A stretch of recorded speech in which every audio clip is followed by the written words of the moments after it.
Okay, good afternoon. It's Friday afternoon, and it is 1:36 in the afternoon. Another gloomy afternoon. I'm getting tired of this weather. I think we all are. And we move forward. Okay, this is Dr. Bernardo. You're going to, from this point on, expect to see at least one video from me a week. I try not to do any, but I wind up doing at least one for any number of reasons that I won't bore you with right now. I did comment in the intro video that the fact that this course is so compressed is a little bit problematic. Understanding that people have taken this course in order to get through the program, I get that piece. I understand that, but I just also feel obligated to make sure that I hit all the points that need to be hit in a conventional 10 to 15 week course. And I get a little anxious about that, notwithstanding the fact also that I like to, um, for want of a non-professorial term, I like to do my thing now and then with you, and I still haven't quite figured out how to slip some of those things in. So I'm going to go right to the week premise in a moment. Uh, it's working backward. You're going to find this video in module number two. I'm going to be numbering each module as I record them. The first module had one piece to it. That was the intro video. And I think most of you have watched. I can't tell how many have watched it specifically. I only have four or five discussion question and responses recorded yet, so I don't know uh, whether people have decided to start the course on June 2nd, at the dot of June 2nd, or if they're looking to prepare prior to the course's beginning. I hope that you are, but I certainly can't make you read emails that I've sent you that I can't go into your computer and stand there and shake my finger at you to go get those things done ahead of time. So, enough said. So you're going to start to see a rhythm to the kind of things I'm trying to do. On the one hand, I feel obligated to hit the major pieces of the syllabus, understanding that I'm probably going to change one of the assignments in that uh, sometime this week. But I'm not even going to tell you what I'm thinking. But for the moment, the syllabus is pretty much in place, not totally. I haven't put the grade point premises in yet. Not to worry. There's two discussion questions up. And there will be more than are on the syllabus in the or rather that are on Canvas right now. I also want to mention one other mechanical thing. I just learned how to, literally yesterday, how to get a video link up on something called Pages. Pages is in Canvas, and so you're going to need to look at Pages, I think, in order to get at the videos more carefully. I'm a little concerned about that, and hoping that I don't have to go to Plan B, which would be for me to put a YouTube link up in the module for you to take a look at. And I'm probably confusing you with what the short story is. Go to Canvas, go through discussions, always take a look at the assignments, look at the discussion, rather the syllabus outline, but don't feel married to it because I don't feel married to it. So if they're hitting the key goals within the curriculum, and always look at the modules. Always look at the modules. Always look at the modules and always watch the videos, notwithstanding the fact that I'm telling you to watch a video that you may not even know exists at this point in our collective lives. And so I'm going to start pulling some things up, and here we go. So I'm going to share. I'm not sure what I'm going to share yet. Let me figure that out right now.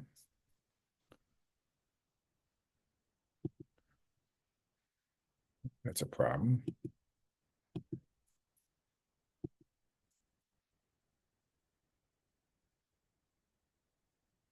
Talking to myself here. Give me a second. I'm going to share the week one module. No, I'm not going to share with that one yet. I'm going to share this instead. Okay, you are looking, I'm not looking at it yet.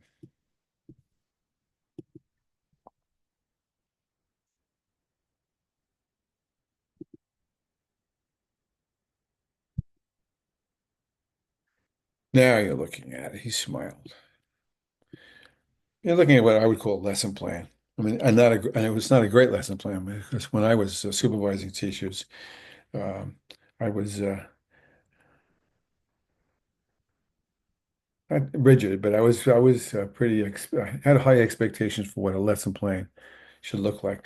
I don't count this as a great lesson plan if I'm using my own yardstick. I'm just trying to give you a guideline, and you will see one of these every week for the balance of the semester that will tell you what materials I'm trying to use and what goals that I have and potentially what activities I want to put in place. Um, so there'll be, and this will always be in a module, and it'll look pretty much the way it looks right now. Again, I'm bouncing off the syllabus timetable to some extent, and in this case, I'm trying to do from June 2nd through June 9th. That would be this coming Monday, I think, through the following Monday, and that's 1 week of the course. Uh, 20% of the course will be done in that 1 week.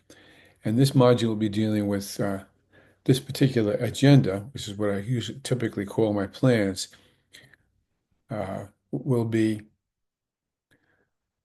modules one will include modules 1 and 2. Now, module one you've already seen. That's an introductory video. It goes over the syllabus and it goes over some of the gobbledygook that typically professors might waste in a regular class time. I don't want to do that.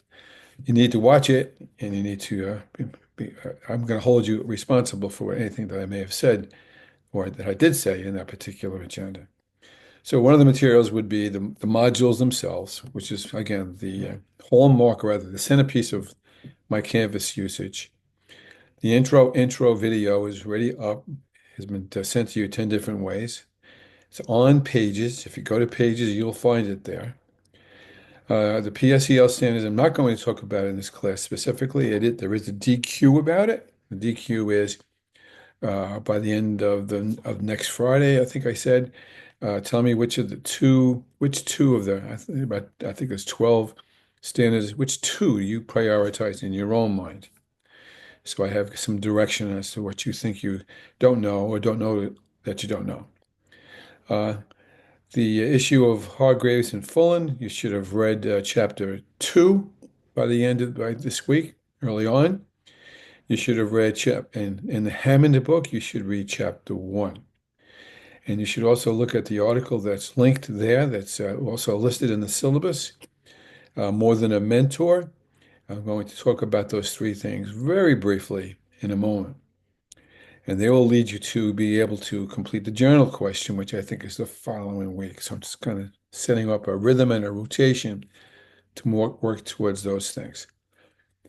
There's also a PowerPoint. It's called PowerPoint number 1, Ismail. It's color-coded in red and yellow.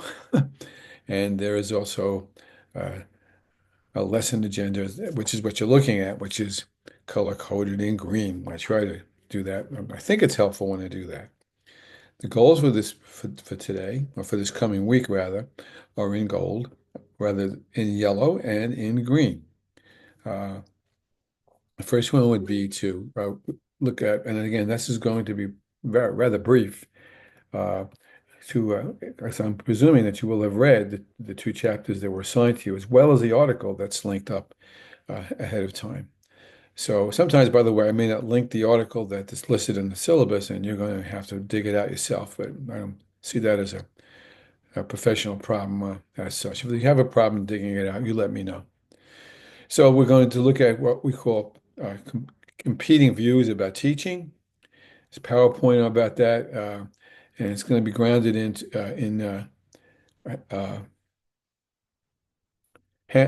I'm sorry, in Fullen and Hargraves, in Hammond, and in a multi-authored article, More Than a Mentor, which I'm not so sure it quite fits into this, with the other two, but the three of them together will give you some food for thought to answer the journal question, which is, what is it? What do we think a teacher actually is?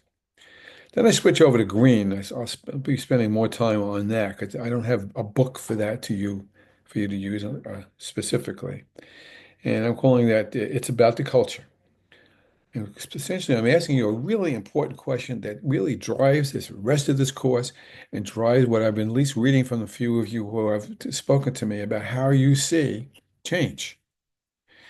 And I'll give you the 25 words or less short answer, and that is it's about culture. By culture, you see, I wrote it in a lowercase c, and I'll talk more about that in a moment. I'm not talking about culture in terms of cultural responsiveness. I'm not talking about in terms of diversity and equity and inclusion, although I endorse those premises utterly to the hilt, notwithstanding the current times. I endorse them, and we'll go to my dying breath doing that.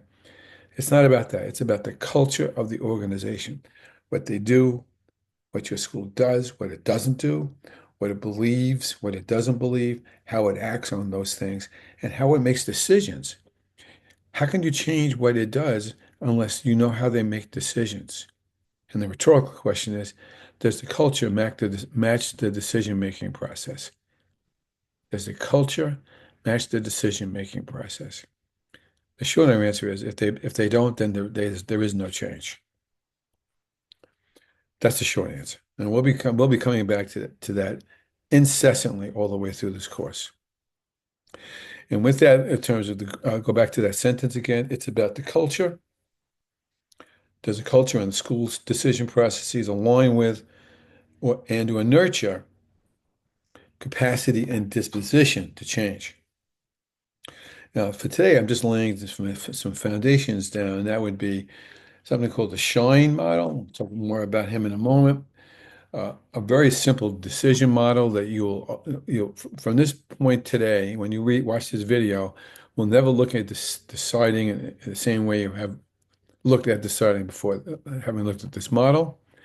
And then I'm going to just walk a mythical activity past you that I would have done had we been in the same room physically with you. And I'm going to sort of skip over that. I wish that I didn't have to do that, but I can't figure out a way to do it online, at least not at this moment. That's called artifact analysis.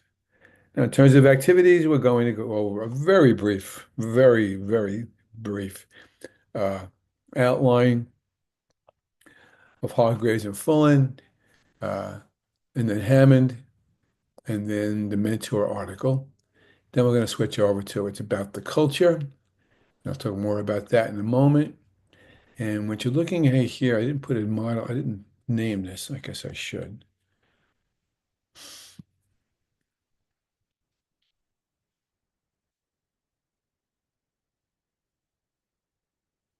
You're looking at a model of deciding. It's a very simple model, but we'll talk more about that in a few minutes. Okay, now here we go. Let's go back, and now I'm going to stop this share and bring up the briefest of PowerPoints. The PowerPoint is in Module 2 as we speak, as is this agenda. Uh, and but you also have a chance to visually see it with me here. But first, I have to pull it up here.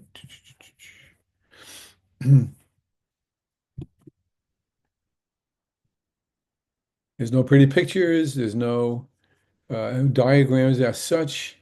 It's bare bones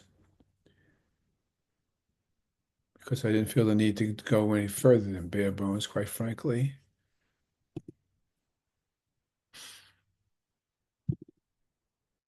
Okay. So I'm just labeling it EDU 5743. S is for summer, and this is for the year 2025.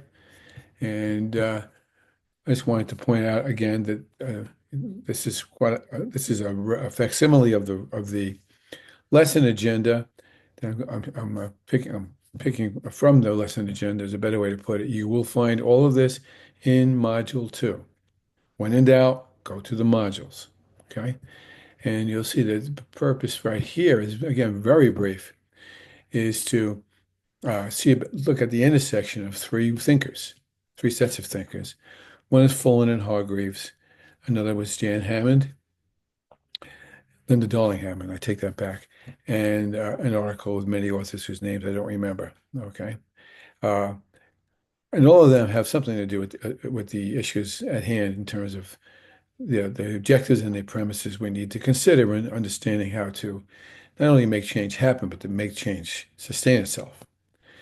Uh, Before I get to that, I just wanted to mention I seriously would recommend, and generally people do this without me telling them to do it. I'm just going to jump the gun a little bit and say I hope that you should take care of this by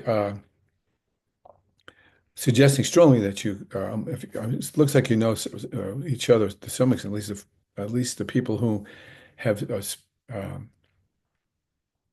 answered my discussion question. Uh, it looks like you know each other from other courses. So I would suggest strongly that you try to pull yourselves together. I think there's 9 or 10 of you in the class. Wouldn't be hard for you to have some study groups on the side as you move through just through things, just to get a handle on what you need to do. And I also want to point out that, and I've already posted the dates. Uh, that would be on Wednesdays from 4 p.m. to 5 p.m. I'll be running off an office hour. If no one shows up by 4:15, I shut the office hour down. But I will be there at 4 o'clock. I may have to change one of the dates, but and I will let you know in advance. I will record it so you can look at it at your leisure, even if you aren't able to physically get on at that time.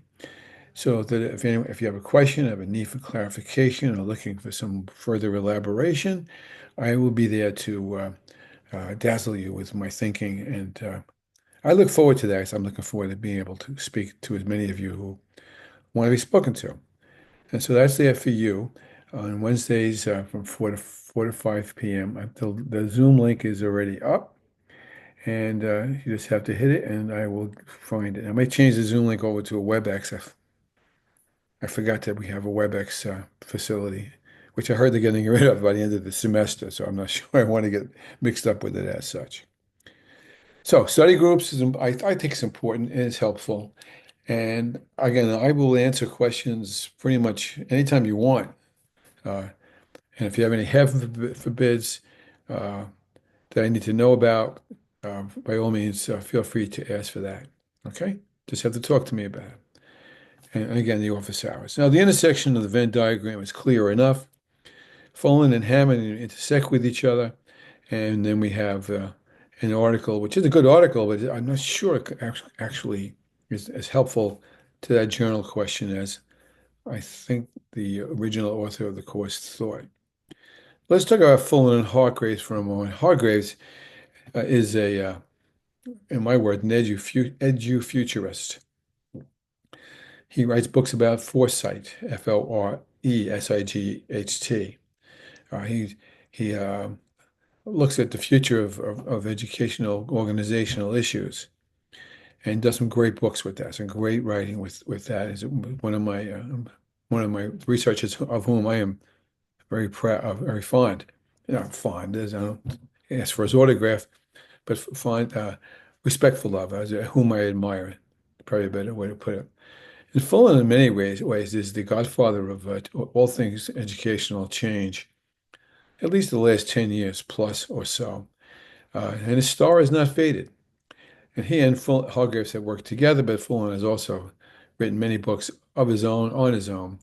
The book that we have in the syllabus is a little dated, actually, but still holds water as far as the concepts it talks about. And the major piece that we talk about when we talk about Fullen and Hargraves by extension is the word capital, capital, where that is, or if you, I like to use a synonym or a spinoff of that word, that is capacity. Could Aaron Judge hit 60 home runs this year? I don't know. I kind of hope that he does, but I don't know that for now. But I do know that he's got the capacity to do it. I don't have the capacity to hit 60 home runs. He does. He may not have the capacity to write a book. I do. And so when we talk about capacity, it's the ability enhanced or through DNA or through hard work or through mentoring, having been mentored, to grow oneself or be grown, he shouted, be grown by others to or empowered to have the ability, the strengths, the skill sets, the knowledge, and the intent to do what to do whatever it is the task may require.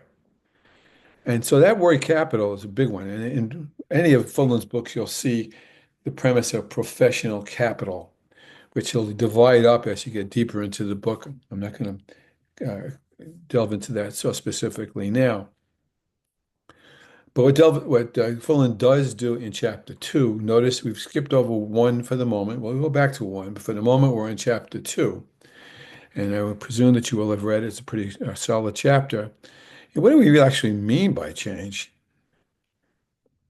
in the context of the future word? And there's a word you're going to hear from me almost as incessantly as some of the other capacity word, if not a few other catalyzing culture words. There'll be a lot of C words in this class. And the context of future means also much because we don't know what future means. Future is not a place. When you get to the future, there is no place called that. Oh, I'm in the future. All right, it's just not it doesn't work that way. The future is a mindset. Future, the future is sets of conditions that may not necessarily exist now that will have developed from whatever is happening now and whatever has happened in the past. And so when we talk about well in the future, everything will be about AI.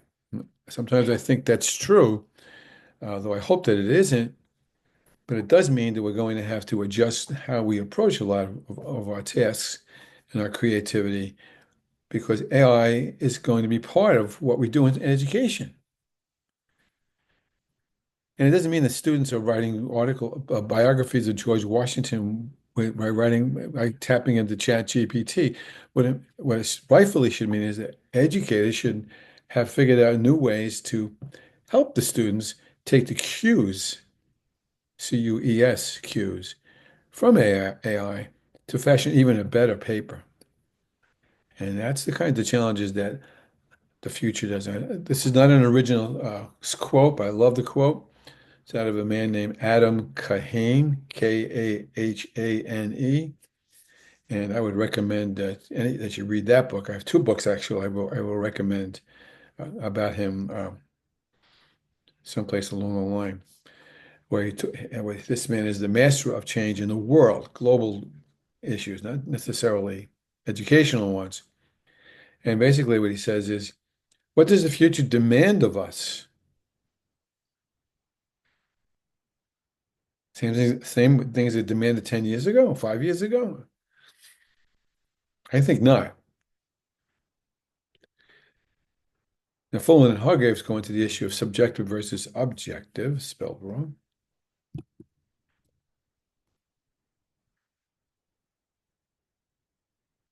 Uh, because when we look at what we think the future may seem to someone, or what you think has gone on around you, there's subjectivity and objectivity. It's a great old movie, I guess it's from the 50s, 1950s, called Magnificent Seven. It's based on a Japanese movie. It's named like, The Seven Samurai. And it's about a crime that's committed. I'll use the seven, ah, not the Seven Samurai, the other one, Magnificent Seven. It's based on the old Cowboy West, where a crime has been committed, and there are seven different versions of what happened. And what that is about seven different versions of reality, so each of which may have elements of objectivity, but none of which would contain the whole with a W. And we have that problem in education all the time, especially since you're going to be prospective leaders. You almost always have to think about where is your information coming from? Where are the interpretations of what's going on coming from? Are they hidden or subconscious agendas? Are they looking at all the information? And we'll talk more about that in a moment. Or are they looking at it from 50,000 foot view down and looking at the whole with a W objectively? Even that is subjective to some extent. And so we don't really know what we mean by change often enough. Think about a change that you've seen fail, change initiative that you think has failed in your school system versus one that may have succeeded. What was the difference? Why did one work and why did another not work? I ran across a great article today and an email. I have to figure out how to email it to you that speaks to that really well. I urge you to take a look at it. The rest of that chapter two reminds you of the Tower of Babel. I've found out that not everybody knows what I mean by Tower of Babel, which kind of surprises me. But the Tower of Babel is a story in the Bible that speaks to the idea that the ancients decided they were going to build a tower that was going to go to the heavens, and they were working with each other and cooperating, getting this tower to get up high to the heavens. And the gods or God looked down and said, "I don't think so. We don't want you to build a tower to the heavens. Well, I don't want you to do that."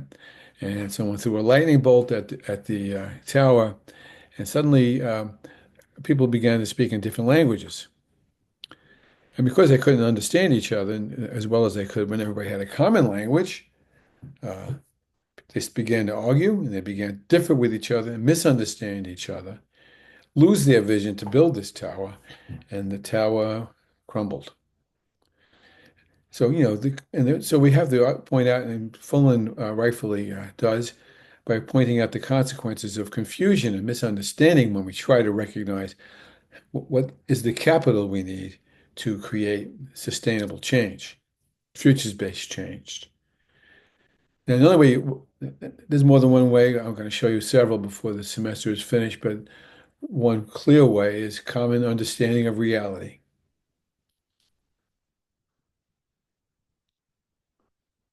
Yes, it's gloomy and rainy today. Common sense of reality. That's what it is. It is that. It's not sunny with blue skies.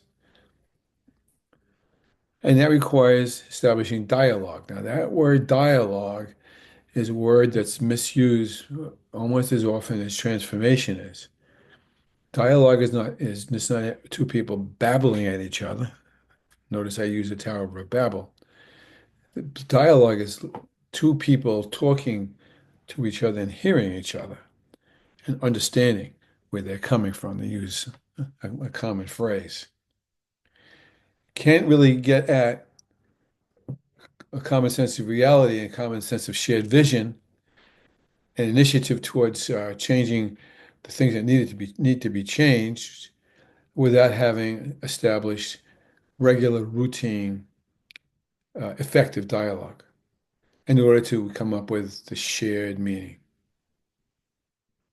And that's largely what that chapter is about. He talks about a number of processes there that I'm not going to belabor in today's video. And one thing he kind of speaks to a little bit on page 26 is a phrase I will probably share more than once with you. Here's the first time. And you can see I quote it as none of us. Now to finish that phrase is a Japanese proverb that none of us is as smart as all of us. And that's, if I ask you to raise your hand, figuratively speaking, and say, how many of you agree with that? Most of you would agree. A couple of you a couple who might not, all right? And usually when I ask a group who says they're not sure, they don't think so, they usually say something like, none of us is as smart as all of us isn't necessarily true because sometimes we're really stupid together. I can think of a few elections, a few jury trials I've read about over the years that were horrendous and misinformed and destructive because people did not know how to listen to each other and to come up with common senses of reality. And so this whole idea of common sense of reality, which is grounded in the other C word I've been talking about, culture, that's coming in a few minutes, has so much to do with how Fullen means to promote his premises about capital to you in this course. Which brings us over to Hammond. Linda Darling Hammond, a highly respected educational spokesperson and author, written umpteen books. Uh, and what this particular book does, again, it's a little old and long in the tooth as far as I'm concerned. And had I the authority to change both of these books, I would. But since these are the books we're working with, uh, these are the books we work with, and which isn't to say they still don't have power. And so Hammond talks about the obligation in chapter one of leaders helping teachers become.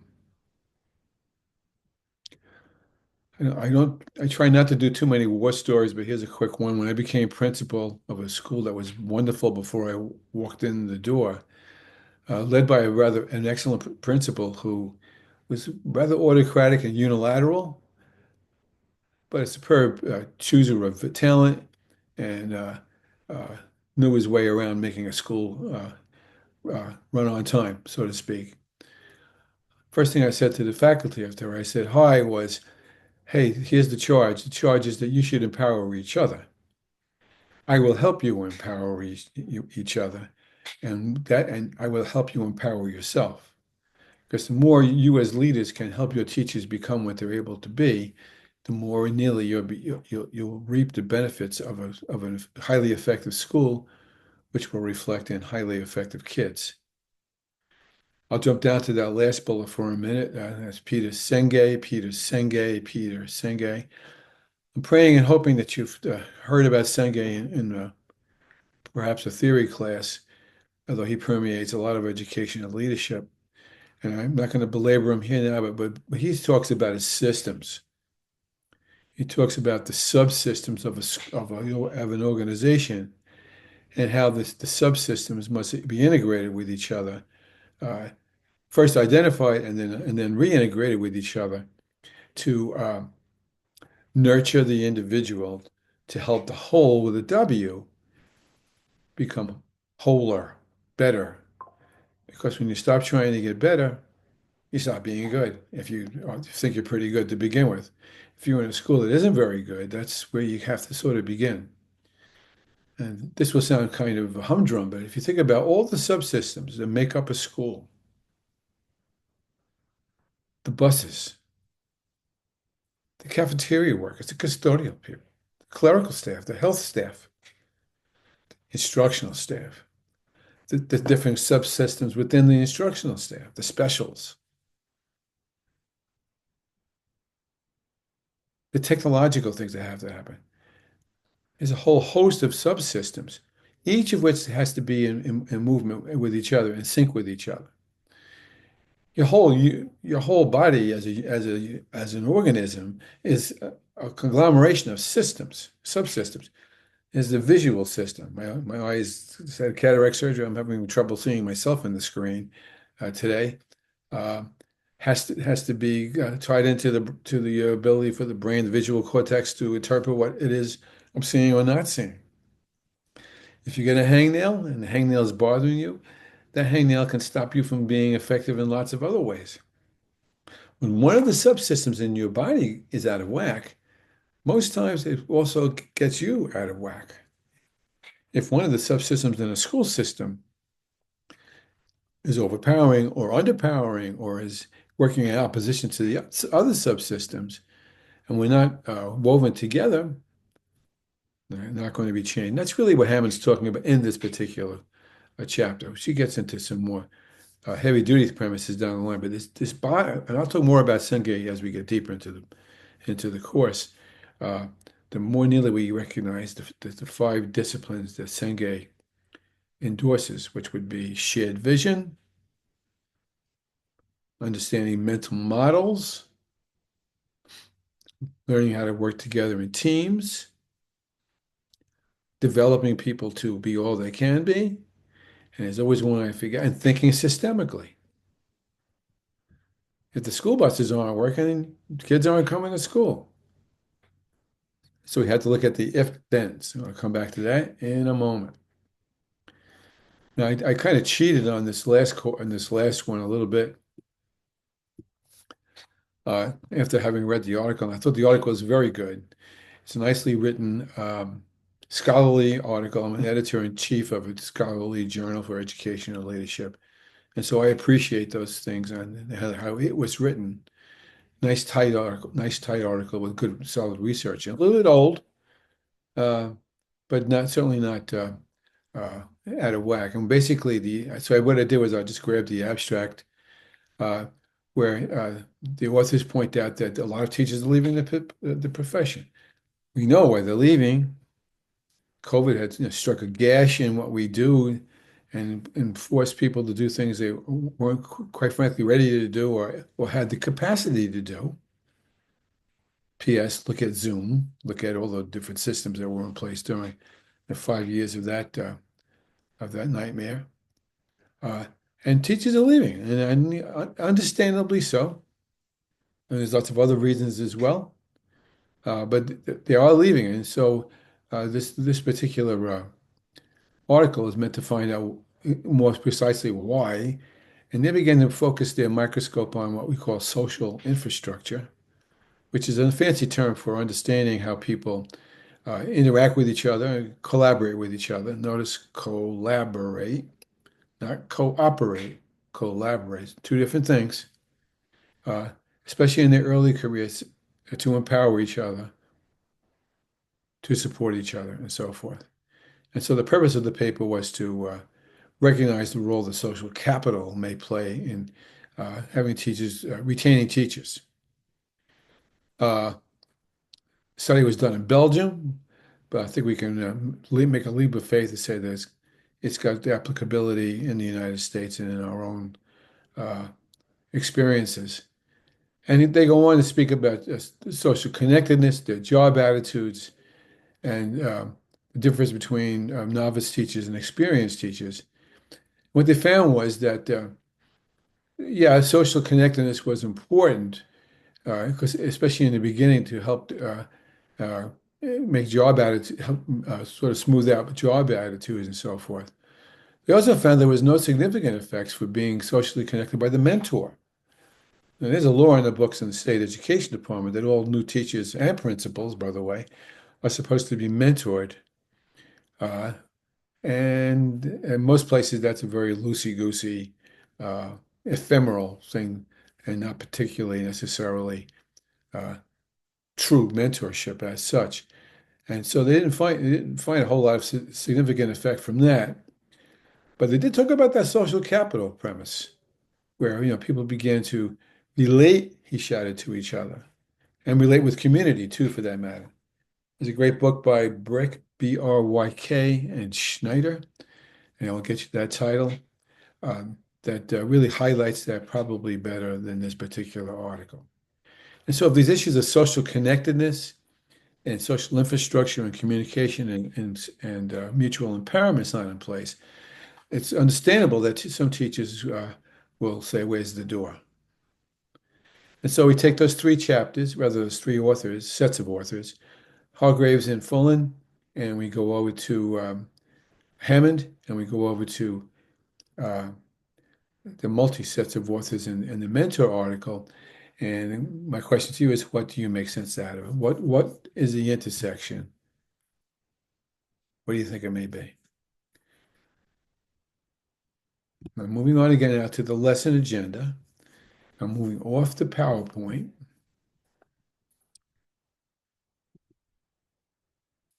Stopping that share.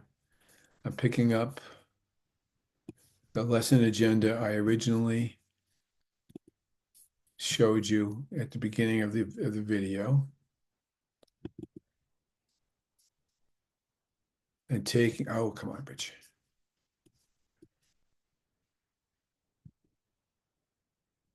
And showing you that.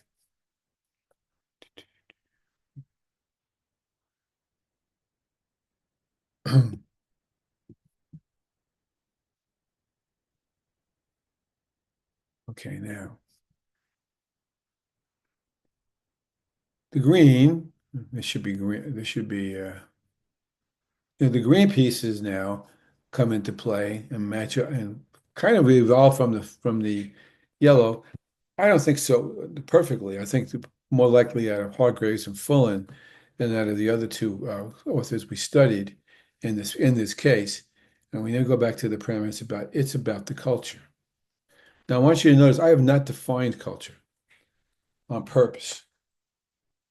I want you to figure that piece out. However, I'm going to offer you my poster boy for understanding organizational culture, one who I've embraced academically for a long time. I don't want you to think he's the only guru or the godfather of understanding organizational culture. He's not, but he certainly is a giant among these premises. His name is Edgar Schein. I should say was Edgar Schein. He passed away, I think, a year or two ago at a ripe old age. If you really become interested in Schein, and I would recommend that some of you may want to take a closer look at him, is he's on a million YouTubes. Uh, he was an organizational cultural expert, called cultural organizations expert. He was not an educator. He was someone who studied organizations, corporations, groups to see how they were structured, and he began to hone down the premises of culture with a small c. And what I've done is I've gotten you, I've posted a link for you. I'm going to bring that up now.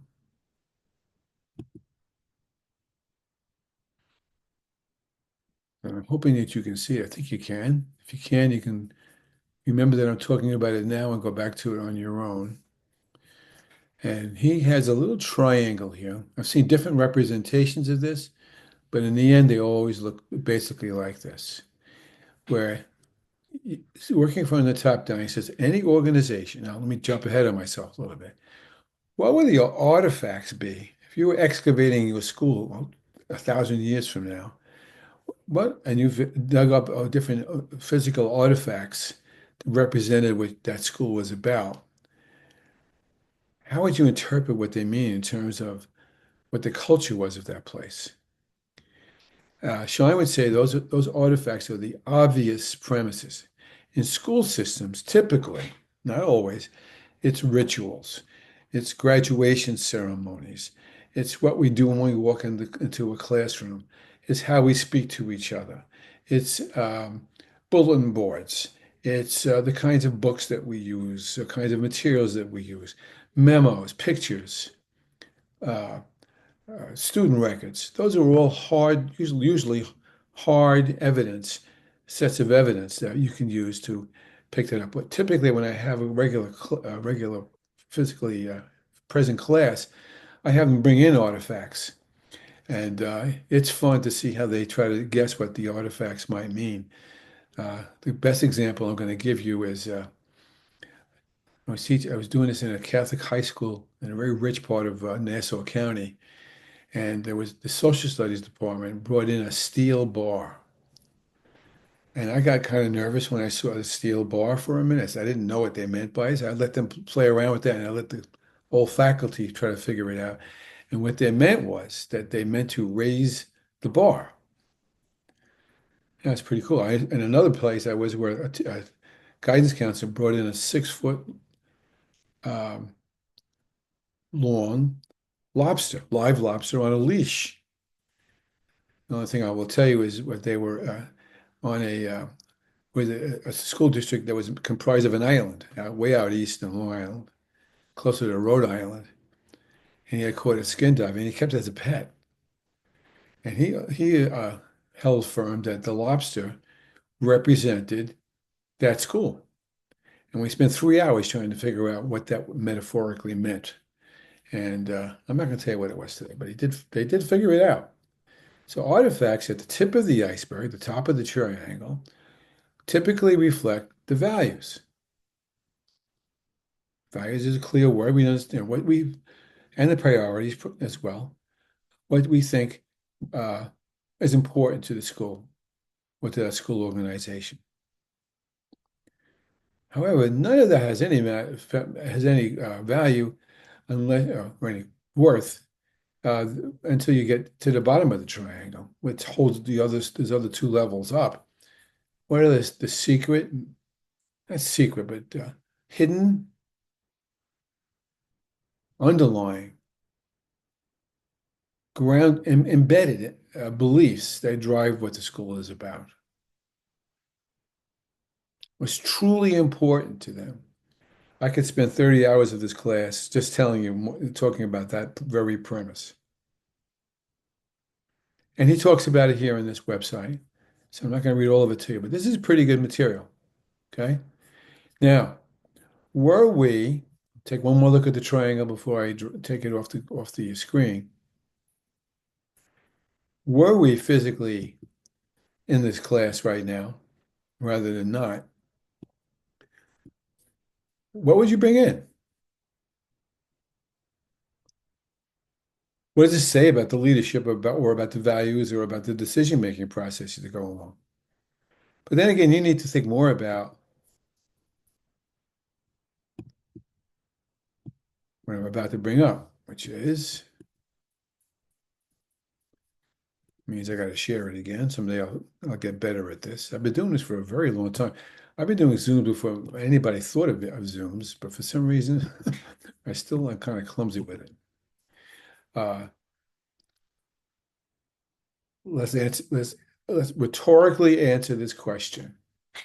I'm tempted to give this as a DQ3, but I'm not going to do it for the moment. And that is, to what extent does culture influence decision making and change in in your building or in your district? I'll give you a quick what uh, what story example. I was doing a site visit several years ago. It was a summer school, and I went in to see the high school principal about an intern I had over there, and he was kind of a crusty guy, and clearly he knew what he was doing as far as making all the trains run on time. So I said, "Is there anything that the intern can do to help you uh, help her learn some things and help you get your job done for the September?" And he said, "Well, I'm working on the master schedule right now." I said, "Oh, that would be great. You know, interns don't typically get experiences in the secondary systems." And he said, and he practically threw me out of the office. He basically said, "I do that. Only I do it. No one else looks at what I do." And I said, "Okay, okay. That tells me everything I need to know about this high school." And so unfortunately, the intern never did learn how to schedule, at least from that person, because clearly the decision-making process and the culture of the school was unilateral, top down. Now, can you make change happen if things are unilateral and top down? I think you can. You can force it down people's throats. I think we're seeing some of that now in the world, but it doesn't necessarily mean it will take root and sustain itself. And there's those kinds of examples I can get into as far as that's concerned. So now what we need to do is to understand what decision making looks like. I'm going to do is give you quickly and as succinctly as I can a decision model. This is a picture of a decision. It runs and it's linear. That is to say, it goes left to right, if you can follow my cursor, which is not the way decisions work,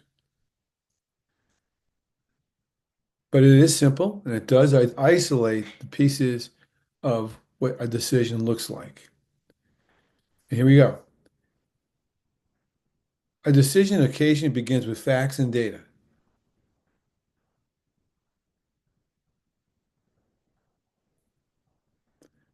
I could give you a million examples. I'll give you an unpleasant one. All of us have lived through it, but it is an unpleasant one, so I'm sorry in advance if it hurts you. 9/11 happens,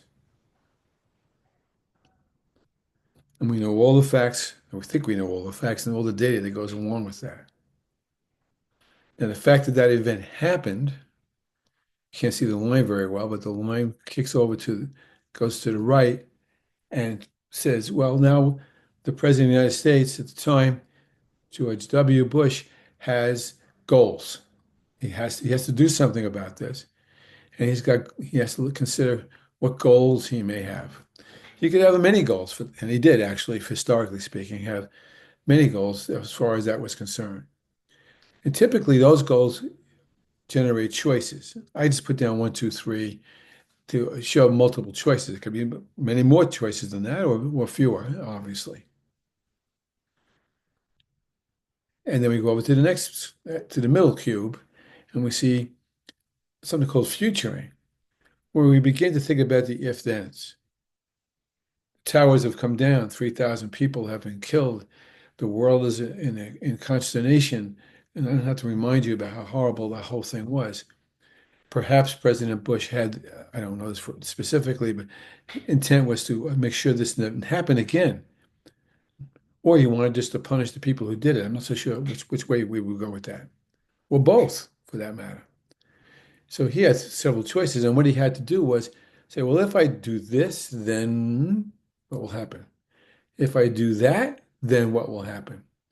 We live in a world of if-then. So I call that two-dimensional decision making, futuring. If I put on the green shoes and I wear the orange socks, I'm not good at these kinds of things. Well, maybe the green shoes and the orange socks don't match very well. They're not in alignment with each other. I'm not sure if they do or not, but I'm driving at. Uh, and so uh, then there is a mismatch, and then some other action needs to come out of that. If I get into a bad example, if I get into a disagreement with somebody and they get mad and they punch me in the nose, my nose bleeds. If my nose gets punched, then my nose bleeds. Then I punch him or him back. Okay? And then his nose bleeds. And then. Those are if-thens that are sometimes incalculable after a while. And that's when really leads to issues when you run out of what the thens might mean. All those things come into bear on what a decision may look like. Now we're going to skip over choices for a moment and go to the other box up on the far right. And that box is supposed to represent values and feelings. Example, ooh, very upset with obviously clearly upset uh, by and angry about what happened in the 9/11 event. And so we have strong values and feelings about perhaps retribution, perhaps uh, punishing people, perhaps finding the people responsible, perhaps assuring ourselves that wouldn't happen. Again, okay, because our values and feelings are what dictate what we choose, not the facts.